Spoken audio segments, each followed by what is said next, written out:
అందరికీ నమస్కారం. నా పేరు శ్రీరామ్.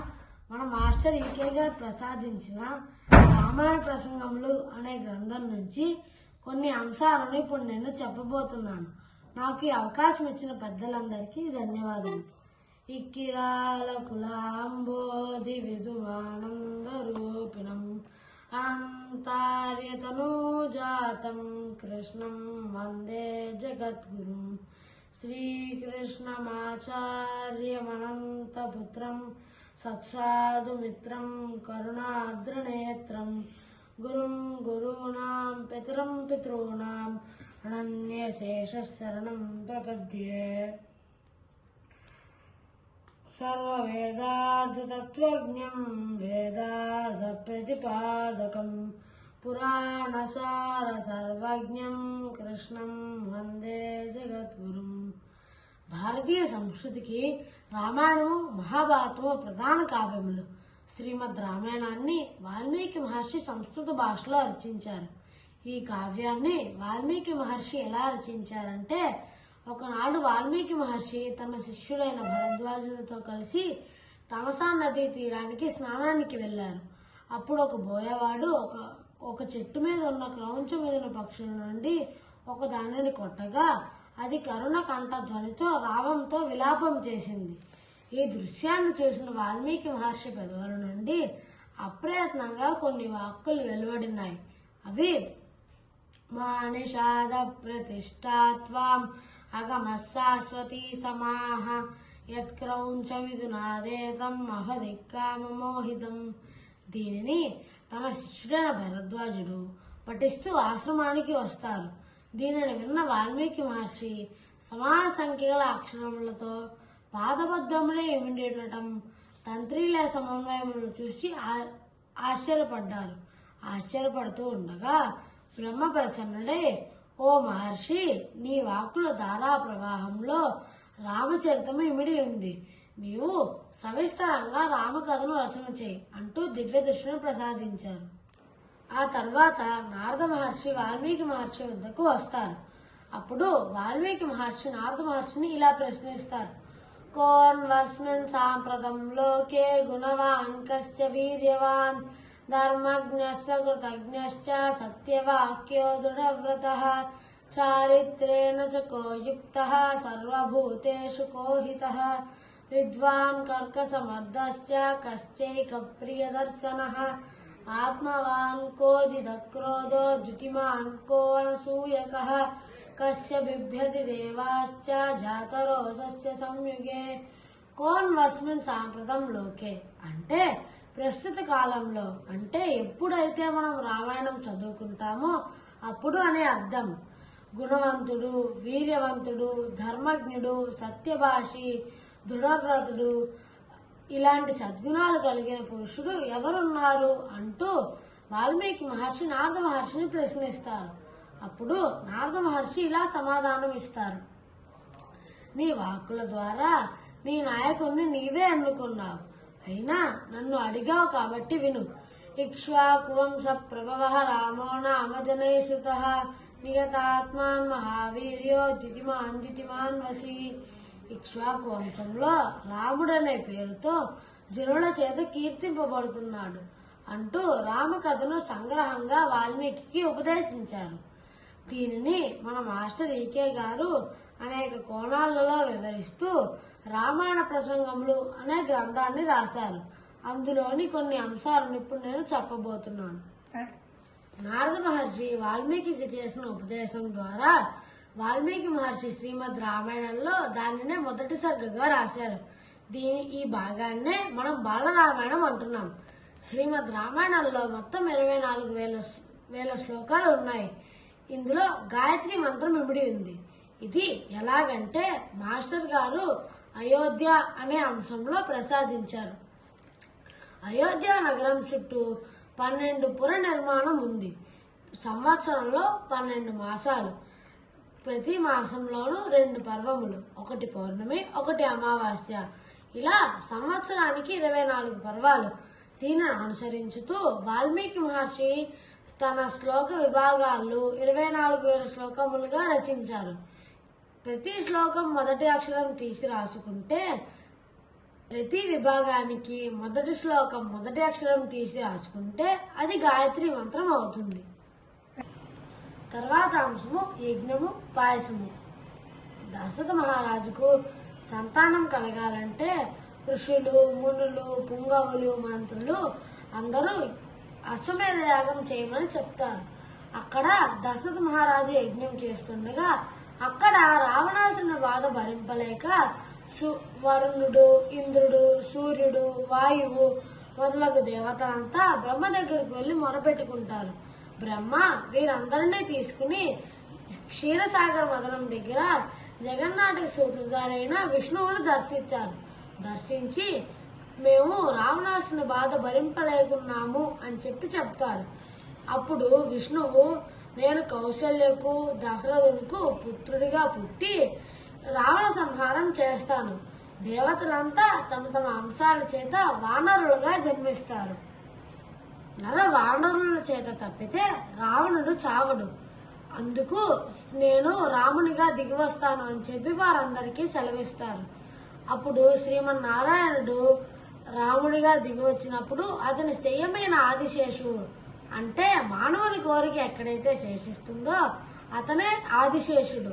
ఆదిశేషుని స్వరూపం లక్ష్మణుడిగా, సుదర్శన తేజస్సు శత్రుఘ్నుడిగా, పాంచజన్యం అనే ఆనంద స్వరూపమైన శంకారావం భరతునిగా దిగి వస్తారు. ఈ విధంగా శ్రీమన్నారాయణుడు కళ్యాణ గుణాలతో దిగి వచ్చారు. రామచరణానికంటే ముందుగానే రామసేవకులైన వానరులను బ్రహ్మ సృష్టిస్తారు. వీరు మనం అనుకున్నటువంటి మామూలు కోతులు కాదు. అందుకే మనం రామాయణం జాగ్రత్తగా చదువుకోవాలి. ఇన్ బిట్వీన్ ద లైన్స్ చదువుకోవాలి అని మనకి మాస్టర్ గారు ఎప్పుడూ సూచిస్తూ ఉంటారు. వానరులు తేజోరూపులు. వానరుల్లో ఒక వృక్షాకృతి, నక్షత్రాలకు అధిదేవత అయిన వృక్షాకృతి బ్రహ్మకు కానవచ్చాడు. అతనే జాంబవంతుడు. ఇంద్రుని కుమారుడు వాలి, సూర్యుని అంశతో సుగ్రీవుడు, విశ్వకర్మ కుమారుడు నలుడు, అగ్నిహోత్రుని కుమారుడు నీలుడు, వాయునందని కుమారుడు ఆంజనేయుడు, బృహస్పతి కుమారుడు తారుడు. ఇలా వానరులు భూమి మీద అవతరించారు. నారాయణుడే నరుడిగా అవతరించిన తర్వాత అంశము శ్రీరాముని బాల్యము. నారాయణుడే నరుడిగా అవతరించి శ్రీరాముడు తన సోదరులతో కలిసి దశరథ మహారాజు గృహంలో 4 వేదాలుగా తిరుగుతున్నారు.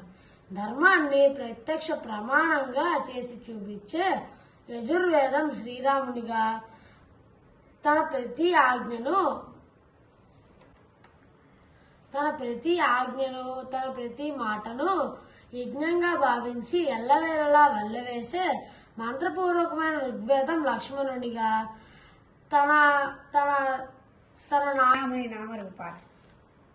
శ్రీరాముని నామరూపాలు ఎల్లవేళలా అమితమైన భక్తితో గానం చేసే సామవేదం భరతునిగా, వాళ్ళ ఆజ్ఞను శిరస వహించే అధర్వణ వేదం శత్రుఘ్నుడిగా జన్మించారు. కుమారుల విద్యాభ్యాసం కొరకు దశరథ మహారాజు వశిష్ఠుని నియమిస్తారు. ఒకనాడు ఇలా ఉండగా విశ్వామిత్ర మహర్షి దశరథుని దగ్గరకు వస్తారు. ఆయనను సాదరంగా ఆహ్వానించి ఓ మహర్షి, మీరు వచ్చిన పని ఏమిటి?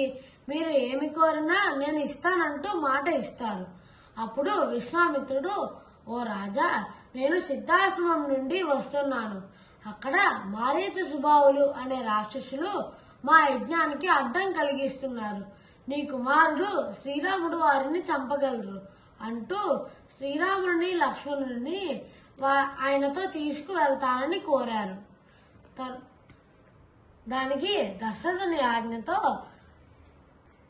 దానికి వశిష్ఠుని ఆజ్ఞతో దశరథుడు రాముడిని లక్ష్మణుడిని విశ్వామిత్రుడితో పంపారు. తరువాతి అంశం బల అతిబల. శ్రీరాముడిని లక్ష్మణుడిని విశ్వామిత్రుడు తీసుకుని సరయూ నదీ తీరం చేరుకుంటారు. అక్కడ విశ్వామిత్రుడు రామునికి లక్ష్మణునికి బల అతిబల విద్యలను ఉపదేశిస్తారు. ఈ విద్యలో ఉన్న వారికి ఆకలి దప్పిదలు ఉండవు. అక్కడే సూర్యాస్తమయం కావడంతో వారు అక్కడే తర్వాత అంశం బల అతిబల. శ్రీరాముడు, లక్ష్మణుడు, విశ్వామిత్రుడు సరయూ నదీ తీరం చేరుకుంటారు. అక్కడ విశ్వామిత్రుడు వీరిద్దరికి బల అతిబల విద్యలను ఉపదేశిస్తారు. గాయత్రి మంత్రాన్నే కొన్ని మార్పులు చేసి చెప్పడం. ఈ విద్య వచ్చిన వారికి ఆకలి దప్పిదలు ఉండవు. అప్పుడు అక్కడే సూర్యాస్తమయం కావడంతో వారు అక్కడే విశ్రమిస్తారు. మరుసటి రోజు పొద్దున్న విశ్వామిత్రుడు లేచి రాముడిని ఇలా లేపుతాడు. కౌసల్య సుప్రజ రామపూర్వ సంధ్యా ప్రవర్తతే ఉత్తిష్ట నరసార్థుల కర్తవ్యం దైవమాన్వితం. అంటే నిద్ర అనే అజ్ఞానాన్ని తొలగిస్తూ తూర్పు తెల్లవారుతుంది నాయన మేలుకో అని అర్థం. ఇది మనం ప్రస్తుతం పఠిస్తున్న శ్రీ వెంకటేశ్వర స్వామి సుప్రభాతంలో మొదటి శ్లోకం. ఆ తర్వాత విశ్వామిత్రుని ఆజ్ఞ మేరకు శ్రీరాముడు తాటకిని చంపాడు. రామా, నీవు నాకు యాగ సంరక్షణ కోసం ముందు తాటకిని చంపి ప్రీతి కలిగించావు. నీకు కొన్ని అస్త్రాలను ఇస్తాను అంటూ దండ చక్రం, కాలచక్రం, విష్ణు చక్రం, బ్రహ్మ శిరోనామకాస్త్రం, ఇష్టకం ఇవి బ్రహ్మ తేజస్సును పెంపొందించేవి ప్రసాదిస్తాడు విశ్వామిత్రుడు రామునికి. వీటి ఉపసంహరణ కూడా నేర్పిస్తాడు. ఆ తర్వాత సర్వ మంత్ర తంత్రాలను విశ్వామిత్రుడు శ్రీరామునికి, లక్ష్మణునికి నేర్పిస్తారు. గురు చరణ సేవ, గురు ఇచ్చిన మంత్ర స్మరణమే అతని అన్ని అస్త్రాలకు మూలం అంటూ శ్రీరామునికి సర్వ మంత్ర తంత్రాలను ఉపదేశించారు విశ్వామిత్రుడు. అంటూ రామలక్ష్మణులు సిద్ధాశ్రమం చేరుకున్నారు. శ్రీమన్నారాయణుడు వామనమూర్తిగా ఉద్భవించి బ్రహ్మచర్యం వహించి తపస్సు చేశారు. ఆ తరువాత ఇక్కడ ఎవరు దీక్షతో తపస్సు చేసినా వారు సిద్ధులవుతున్నారు. అందుకు ఈ ఆశ్రమానికి సిద్ధాశ్రమం అనే పేరు వచ్చింది. చుట్టూ ఉన్న మాస్టర్ ఈకే గారు రామాయణం గ్రంథం రూపంలో మరియు ప్రసంగాల రూపంలో అందించారు. మనం రామాయణ ప్రసంగములు గ్రంథం చదువుకుంటూ మాస్టర్ ఈకే గారు రామాయణ ప్రసంగములలో మరెన్నో విషయాలను చెప్పారు. వాటిని ప్రసంగాల రూపంలో అందించారు.